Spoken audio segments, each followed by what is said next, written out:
Million subscribers, ప్రతిరోజు 1.5 పైగా views తో ప్రపంచవ్యాప్తంగా ఉన్న తెలుగు వారందరికీ చేరువైన మా ఆదాన్ ద్వారా మీ బిజినెస్ ను యాడ్స్ రూపంలో ప్రమోట్ చేసుకోండి. For more details contact this number.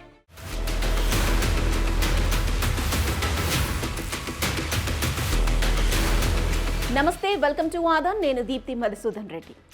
అమ్మయ్య, సంజయ్ రాయ్కి ఉరి శిక్ష పడబోతుంది. కనీసం యావజ్జీవ శిక్ష అయినా పడుతుంది. ఇంకేంటి, న్యాయం జరిగిపోయింది కదా, ఇంకా రిలాక్స్ అయిపోదాం, అంతేనా? న్యాయం జరుగుతుంది, నిజమే. సంజయ్ రాయ్ని ఉరి తీయాలి, కరెక్టే. కానీ తప్పు చేసింది సంజయ్ రాయ్ ఒక్కడేనా? శిక్ష పడాల్సింది తన ఒక్కడికేనా? సిబిఐ న్యాయం చేసినట్లే నటిస్తూ కేసుని పూర్తిగా సైడ్ ట్రాక్ చేసేసిందా లేదా? అసలు దోషి సందీప్ ఘోష్ ఏమైపోయాడు? అభిజిత్ మండల్ పరిస్థితి ఏంటి? అసలు ఏం జరుగుతుంది? పదండి, మొత్తం అన్నీ డిస్కస్ చేద్దాం.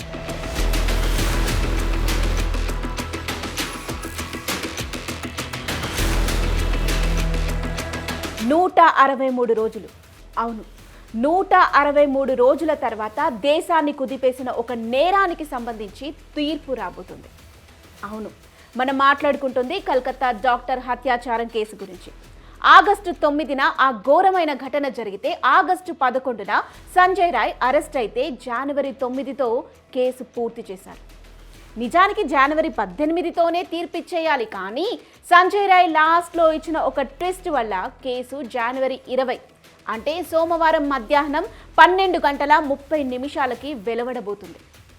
స్వల్దియా కోర్టు సెషన్ జడ్జ్ అనిర్భవ్ దాస్ గారు ఇప్పటికే తీర్పుని రిజర్వ్ చేసేశారు కూడా.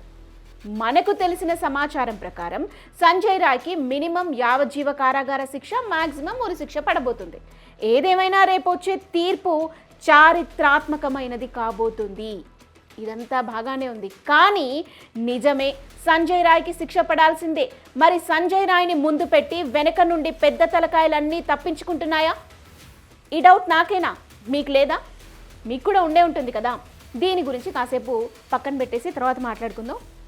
ముందుగా జనవరి 18న ఏం జరిగింది అనేది తెలుసుకుందాం. సంజయ్ రాయ్ భారీ బందోబస్తు మధ్య, అంటే దాదాపు 300 మంది పోలీసులు, వందలాది మంది ప్రొటెస్టర్స్ మధ్య కోర్టులో హాజరయ్యాడు. జడ్జ్ అనిర్భన్ దాస్ జడ్జిమెంట్ కూడా రిజర్వ్ అయిపోయింది. అయితే ఉరి శిక్ష లేదంటే కాకపోతే యావజ్జీవ కారాగార శిక్ష అనేది కన్ఫర్మ్ అయిపోయింది. ఈ రెండింటిలో ఒకటి అనౌన్స్ చేస్తారన్న టైంలో మన సంజయ్ రాయ్ పర్ఫార్మెన్స్ స్టార్ట్ చేసేసాడు. ఈయన ఏమంటాడయ్యా అంటే, ఫస్ట్ నుండి చెప్పేదే, నాకే పాపం తెలీదు, నేను అమాయకుని, నన్ను ఫ్రేమ్ చేస్తున్నారు అని. ఇలాగే మొదలుపెట్టాడు నిన్న కూడా. కాకపోతే ఈసారి రుద్రాక్షల కాన్సెప్ట్ ఒకటి బయటికి తీశాడు. నేను రుద్రాక్షలు వేసుకుంటాను, నేను కనుక తప్పు చేస్తుంటే నా రుద్రాక్షలు ఈ పాటికి పగిలిపోయేవి కదా, అలా జరగలేదు కదా అని అంటున్నాడు మనోడు. సరే, కాసేపు సంజయ్ రాయ్ చెప్పింది నిజం అనుకుందాం, అమాయకుడే అనుకుందాం. మరి ఈ పాటికి దీని వెనుక ఎవరున్నారో చెప్పేసి ఉండాల్సింది కదా. అలా చేస్తాడా అంటే చేయడు మళ్ళీ. కాకపోతే సంజయ్ రాయ్ ఉంటున్న జైలు సిబ్బంది చెప్పేది ఏంటి అంటే, 3 రోజుల నుండి మనోడు అసలు ఏం తినట్లేదట, తాగట్లేదట, అసలు సరిగానే ఉండట్లేదట. ఇదంతా కేవలం సింపతి కోసం ట్రై చేస్తున్నాడనే నాకు అనిపిస్తోంది. ఎందుకంటే సంజయ్ రాయ్ అన్ని విధాలుగా దొరికేశాడు. కానీ ఇక్కడే ఉంది అసలు ట్విస్ట్ అంతా. సంజయ్ రాయ్ తప్పు చేశాడు, కరెక్టే. కానీ సంజయ్ రాయ్ ఒక్కడే తప్పు చేశాడా? లేదు కదా. మన ఆర్జీకర్ మాజీ ప్రిన్సిపల్ సందీప్ ఘోష్ని మర్చిపోయారా మీరు? అతను కూడా ఇన్వాల్వ్మెంట్ ఉంది కదా. తాలా పోలీస్ స్టేషన్ మాజీ ఆఫీసర్ ఇన్ఛార్జ్ అయినటువంటి అభిజిత్ మండల్ని మర్చిపోయారా? వాళ్ళిద్దరి పరిస్థితి ఏంటి? వాళ్ళిద్దరి స్టేటస్ ఏంటి? మీకు ఒక విషయం గుర్తుందో లేదో, ఈ కోల్కతా డాక్టర్ హత్య కేసుకు సంబంధించి సందీప్ ఘోష్ చేసిన ఆకృత్యాలు ఒకటి అరా కాదు. దాన్ని కవరప్ చేయడానికి అభిజిత్ పడిన పాటలు కూడా అన్నీ ఇన్ని కావు. మరి వారిద్దరు ఈ కేసులో ఎలా మిస్ అయ్యారు? సందీప్ ఘోష్కి ఇప్పటికే ఈ కేసులో బెయిల్ వచ్చేసింది. ఈ విషయం మీకు గుర్తుండే ఉంటుంది. కేవలం ఆర్జీకర్ హాస్పిటల్లో జరిగిన అవకతవకల కేసులో మాత్రమే సందీప్ జైలు శిక్షని ఎదుర్కొంటున్నాడు. రేప్ అక్యూజ్డ్ని కాపాడటానికి హెల్ప్ చేసి విక్టిమ్ బాడీని కంగారుగా పోస్ట్ మార్టం చేయించి అంతకంటే హడావిడిగా క్రిమేట్ చేయించిన పోలీస్ ఆఫీసర్ అభిజిత్ మండల్కు కూడా ఈ కేసులో బెయిల్ వచ్చేసింది. ఇప్పుడు నేను చెప్పిన ఎలిగేషన్స్ నేను చేసినవి కావు, స్వయంగా ఈ కేసుని డీల్ చేసిన సిబిఐ చెప్పిన పచ్చి నిజాలు. మరి సిబిఐ ఇలాంటి ఆరోపణలు చేసి వాటిని ప్రూవ్ చేయకపోవటం ఏంటి? సిబిఐ అంటే అల్లాటప్ప ఏజెన్సీ కాదు కదా, మన దేశంలోనే టాప్ ఏజెన్సీ అని అంటారే. ఈ కలకత్తా డాక్టర్ కేస్ రీసెంట్ టైమ్స్లో మోస్ట్ డిస్కస్డ్ క్రైమ్. ఒక రకంగా చెప్పాలంటే దేశం మొత్తాన్ని షేక్ చేసేసింది. వెస్ట్ బెంగాల్ ప్రభుత్వాన్ని గడగడలాడించేసింది ఈ కేసు. మరి టాప్ ఏజెన్సీ డీల్ చేస్తున్న టాప్ కేసులో ఇలాగా న్యాయం జరిగే పద్ధతి? క్లియర్గా నేరం చేసిన వాళ్లకు బెయిల్ వచ్చేసిందంటే ఇక ఆ కేసులో న్యాయం జరిగినట్లు ఎలా భావించాలి? అదేంటి బెయిలే కదా వచ్చింది, ఇంకా జడ్జిమెంట్ అయితే ఏం రాలేదు కదా అని మీరు అనుకోవచ్చు. కానీ మనందరికీ బాగా తెలుసు, ఒకసారి బెయిల్ వచ్చిందంటే పరిస్థితి ఎలా మారిపోతుందో. మరి సందీప్ ఘోష్కి, అభిజిత్ మండల్కి ఈ పరిస్థితుల్లో శిక్ష పడే అవకాశం మీకు ఎక్కడైనా కనిపిస్తోందా? నాకైతే కనిపించట్లేదు. ఆ హోప్స్ పోయినట్లే. ఇదంతా కేవలం ఛార్జ్ షీట్ ఫైల్ చేయడం, డిలే చేయడం వల్లే జరిగింది. చాలా సింపుల్గా తప్పించేసుకుంటున్నారు. ఈ ఇద్దరి సంగతి పక్కన పెడితే కలకత్తా డాక్టర్ తండ్రి చేసిన వ్యాఖ్యలు ఇప్పుడు చాలా చాలా ఇంపార్టెంట్గా మారిపోయాయి. వాళ్ళ ఫాదర్ ఏమంటున్నారంటే సంజయ్ రాయ్కి ఏ శిక్ష అయితే కరెక్టో అదే పడుతుంది అని అయితే అన్నారు. కానీ ఇక్కడ మనం ఏదైతే డౌట్ రేజ్ చేశామో ఆయన కూడా అదే చెప్తున్నారు. ఆయన కంప్లీట్గా ఈ కేసులో సిబిఐనే బ్లేమ్ చేస్తున్నాడు. సిబిఐ ఈ కేసు విషయంలో ఏం చేయలేదు, మాకు అసలు ఈ కేసు విషయంలో సంతృప్తి అన్నదే లేదు, మేము ఎన్నో ప్రశ్నలు కోర్టుకు వేశాం, ఇటు సెల్దియా కోర్టుని అటు సుప్రీంకోర్టు ముందు కూడా చాలా ప్రశ్నలు వేశాం, కానీ కోర్టు మాకు సమాధానాలు చెప్పలేదు, దానికి బదులుగా సిబిఐకి బాధ్యతలు అప్పగించింది అని ఆ అమ్మాయి తండ్రి అంటున్నారు. ఇక్కడ మరో ఇంట్రెస్టింగ్ విషయాన్ని కూడా మనం గమనించాలి. ఆ డాక్టర్ తండ్రి చెప్పిన ఒక స్టేట్మెంట్ చాలా క్లియర్గా ఉంది. ఆయన ఏం చెప్పారంటే ఒక విషయాన్ని బట్టబయలు చేశారు. అదేంటి అంటే డిఎన్ఏ రిపోర్ట్.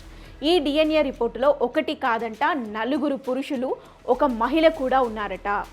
అండర్లైన్ చేసి మరీ చెప్తున్నాను, విక్టిమ్ డిఎన్ఏ రిపోర్ట్లో ఒక మహిళ ప్రెజెన్స్ కూడా ఉందని చాలా చాలా క్లియర్గా మెన్షన్ చేసి ఉంది. మ్యాటర్ చాలా క్లియర్గా ఉంది. నేరం చేసిందైతే సంజయ్ రాయ్ ఒక్కడే కాదు, డిఎన్ఏ శాంపిల్స్ నుండి అన్ని కోణాల్లో మల్టిపుల్ పర్సన్స్ ఉన్నట్లే ఆధారాలు లభిస్తున్నాయి. కానీ సిబిఐ కంటికి మాత్రం ఇవేవి కనిపించట్లేదు. విక్టిమ్ ఫాదర్ మరో విషయం కూడా చెప్పారు. ఆయన prime minister, law minister, home minister ఇలా అందరికీ లెటర్స్ రాశారట, కానీ రెస్పాన్స్ అన్నదే లేదు. ఇంత హై సెన్సేషనల్ కేసులో ఇలాంటి ట్రీట్మెంట్ ఏంటి? విక్టిమ్ ఫాదర్ అయితే చాలా క్లియర్గా ఉన్నారు. ఈ దారుణమైన నేరం వెనుక ఎవరెవరున్నారు, వాళ్ళందరికీ శిక్షలు పడే వరకు తమ పోరాటం ఆగదని చెబుతున్నారు.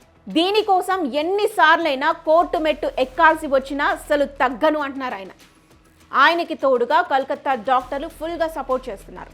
ఇక్కడ మనం వాళ్ళకి ఖచ్చితంగా హ్యాట్స్ ఆఫ్ చెప్పాల్సిందే. ఎందుకంటే డాక్టర్స్ కనుక ఈ మ్యాటర్లో ఇంతలా రియాక్ట్ అవ్వకపోయి ఉంటే, ఇంతలా ప్రొటెస్ట్ చేయకపోయి ఉంటే ఖచ్చితంగా ఈ మాత్రం న్యాయం కూడా జరిగేది కాదు. సో వారికి ఖచ్చితంగా మనం హ్యాట్స్ ఆఫ్ చెప్పాలి. మనం గతంలో చాలా క్లియర్గా చూసాం, అడుగడుగునా ఈ కేసుని క్లోజ్ చేసేద్దామనే చూశారు. క్రైమ్ సీన్ ఎవిడెన్స్ని ట్యాంపర్ చేయడం దగ్గర నుండి మొదలుపెట్టి పోస్ట్ మార్టం డిలే చేయటం, క్రిమేషన్ని కంగారుగా చేయించటం, ఛార్జ్ షీట్ ఫైల్ చేయకపోవటం, వీటన్నిటిలో ఆలస్యం, ఇలా ఎవ్రీ స్టెప్లో నిజాన్ని దాచేయాలన్నదే వారి ప్రయత్నం. ఇదంతా క్లియర్గా కళ్ళకి కట్టినట్టు కనిపిస్తోంది. కానీ డాక్టర్ సపోర్ట్గా ఉండబట్టే కనీసం సంజయ్ రాయ్కి ఇప్పుడు శిక్ష పడుతోంది. మరి సందీప్ ఘోష్, అభిజిత్ మండల్, ఇంకా ఈ కేసులో నేరస్తులైన డాక్టర్ ఆశిష్ కుమార్ పాండే, బిప్లాబ్ సింగా, సుమన్ హాజ్రా, అఫ్సర్ అలీ ఖాన్, వీళ్లకు కూడా శిక్షలు పడాలి కదా. డిఎన్ఏ రిపోర్టులో బయటపడినట్లు ఆ 4 పురుషులు ఎవరు, ఆ మహిళ ఎవరు, వీళ్ళ పేర్లు ఎందుకు బయటికి రాలేదు? రావాలి కదా. ఇదంతా జరిగే వరకు విక్టిమ్ ఫాదర్ విశ్రమించరు. ఆయనకి తోడుగా కలకత్తా డాక్టర్లు ఖచ్చితంగా ఉంటారు. మీడియా సైడ్గా ఆధాన్ కూడా ఖచ్చితంగా ఈ కేసుపై పోరాటాన్ని కొనసాగిస్తూనే ఉంటుంది. సోమవారం సంజయ్ రాయ్కి ఎలాంటి శిక్ష పడినా కానీ ఇందులో ఇన్వాల్వ్ అయిన అందరికీ, నేరం చేసిన ప్రతి ఒక్కరికి శిక్ష పడితేనే ఆ తల్లి ఆత్మ శాంతిస్తుంది, సంపూర్ణ న్యాయం జరిగిందన్న ఫీలింగ్ వస్తుంది. మీరేమంటారు? ఒక సంజయ్ రాయ్కి మాత్రమే శిక్ష పడటాన్ని మీరు అంగీకరిస్తారా, సపోర్ట్ చేస్తారా? సంజయ్ రాయ్ ఒక్కడే చేశాడా ఇదంతా? ఇంకెవరెవరికి శిక్ష పడాలి? ఇందులో ఎవరెవరు ఇన్వాల్వ్ అయి ఉన్నారని మీరు అనుకుంటున్నారు? మీ ఒపీనియన్ ఖచ్చితంగా కామెంట్ చేయండి.